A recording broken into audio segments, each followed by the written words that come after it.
Değerli izləyicilər, videonu bəyənib kanala abunə olun ki, hər kəs son xəbərlərdən anında məlumatlansın.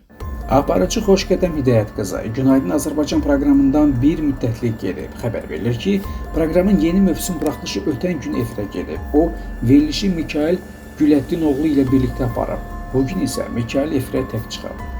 Xoşqədəm bu verilişi valideynlərim üçün açmışdım. Mövsümə onlarla başlayırdım. İndi mənə çox çətindir. Ağır günlər keçirirəm.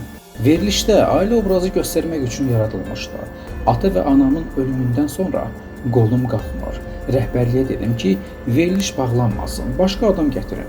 Özümü toparlayana qədər Mikail olacaq. Mən də gəlib gedəcəyəm deyə bildirib. Qeyd edək ki, Xoşqədəm Hidayət qızı bir müddət əvvəl valideynlərinin ikisini də itirib.